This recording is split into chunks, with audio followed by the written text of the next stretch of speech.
பதவியேற்றவுடன் அவர் கேட்ட முதல் கேள்வி, நம்ம ஊர்ல எத்தனை பிள்ளைகள் பள்ளிக்கூடம் போறாங்க?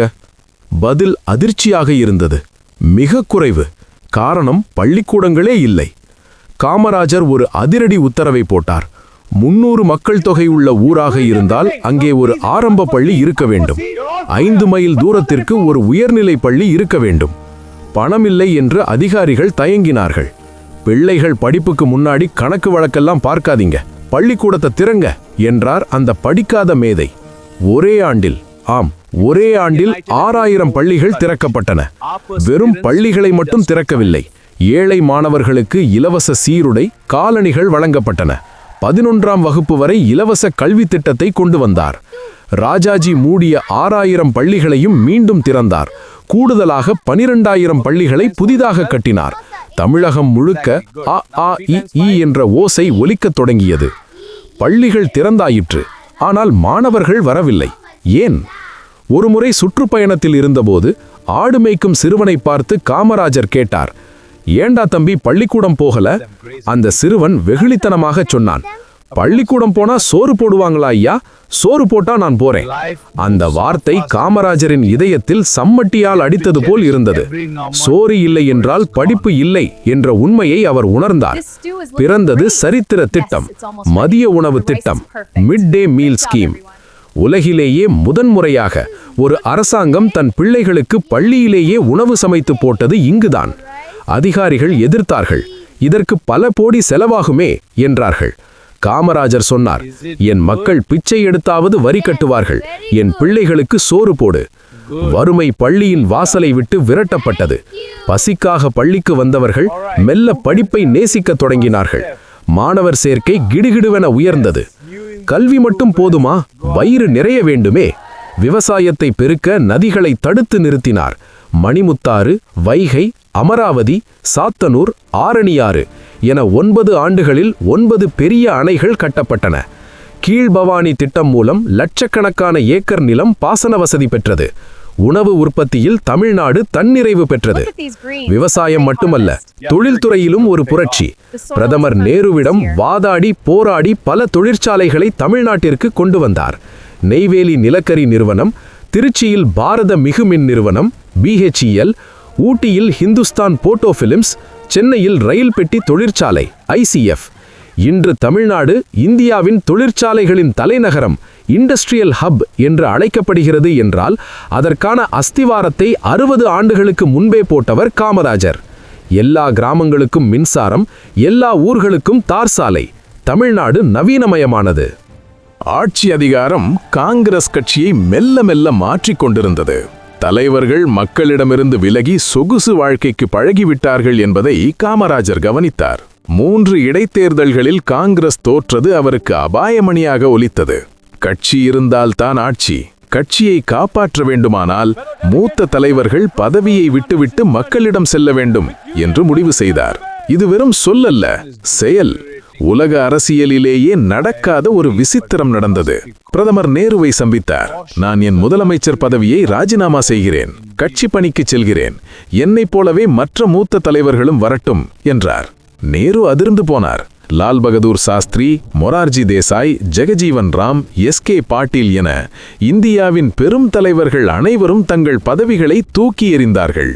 இதுதான் வரலாற்றில் கே பிளான் என்று அழைக்கப்படுகிறது. 1963 அக்டோபர் 2 காந்தி பிறந்த நாளில் அதிகாரத்தை உதறிவிட்ட சாதாரண மனிதராக வெளியே வந்தார் காமராஜர். அகில இந்திய காங்கிரஸ் கட்சியின் தலைவர், ஆல் இந்தியா காங்கிரஸ் பிரசிடென்ட் என்ற மிகப்பெரிய மகுடம் அவர் தலையில் சூட்டப்பட்டது. 1964 மே 27 இந்தியாவின் ஒளி அணைந்தது. பண்டிதர் ஜவஹர்லால் நேரு மறைந்தார். தேசம் நிலைகுலைந்தது. பாகிஸ்தானும் சீனாவும் எல்லையில் காத்திருக்கின்றன. உள்நாட்டில் வறுமை. நேருவுக்கு பிறகு இந்தியா சிதறுண்டு போகும் என்று மேற்கத்திய நாடுகள் ஆரூடம் கூறின. அடுத்து யார் என்ற கேள்வி பூதாகரமாக எழுந்தது. காங்கிரஸ் கட்சிக்குள் பதவிச் சண்டை வெடிக்கும் நிலை. அப்போது அனைவரின் பார்வையும் ஒரு மனிதர் மீது குவிந்தது. காங்கிரஸ் தலைவர் காமராஜர். மொரார்ஜி தேசாய் பிரதமர் பதவிக்கு தீவிரமாக முயன்றார். ஆனால் காமராஜர் நிதானமாக காய்களை நகர்த்தினார். அவர் தனக்காக பதவியை கேட்கவில்லை, கட்சி உடையக்கூடாது என்பதில் குறியாக இருந்தார். ஒவ்வொரு எம்பியிடமும் தனித்தனியாக கருத்து கேட்டார். சாதுரியமாக சத்தமில்லாமல் லால் பகதூர் சாஸ்திரியை முன்னிறுத்தினார். எளிமையான சாஸ்திரி பிரதமரானார். காமராஜரின் கணிப்பு பொய்யாகவில்லை. 1965 போரில் சாஸ்திரி இந்தியாவை திறம்பட வழிநடத்தினார்.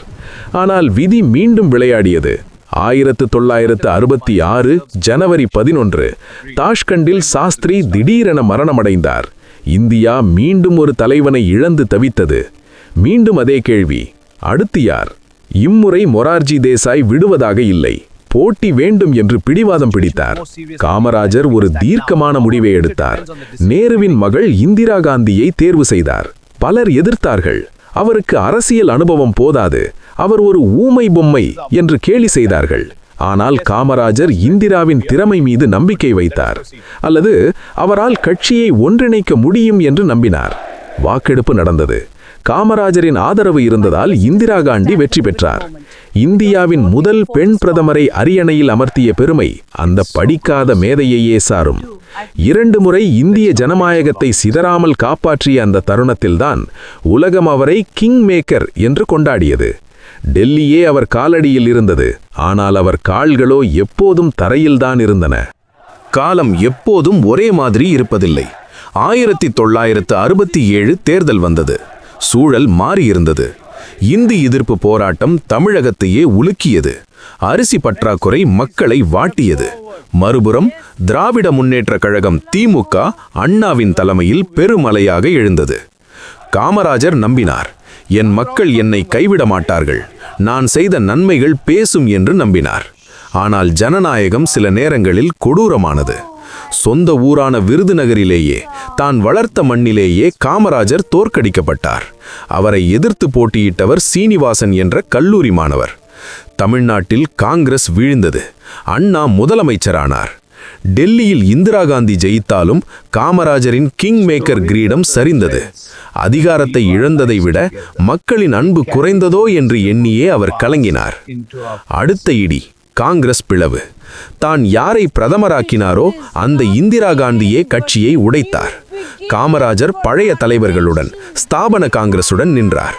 ஆனால் காலம் இந்திராவின் பக்கம் இருந்தது. நாகர்கோவில் இடைத்தேர்தலில் வெற்றி பெற்று மீண்டும் டெல்லி சென்றாலும் அவரால் பழைய அதிகாரத்தை செலுத்த முடியவில்லை. 1975 ஜூன் 25 இந்தியா முழுவதும் இருள் சூழ்ந்தது.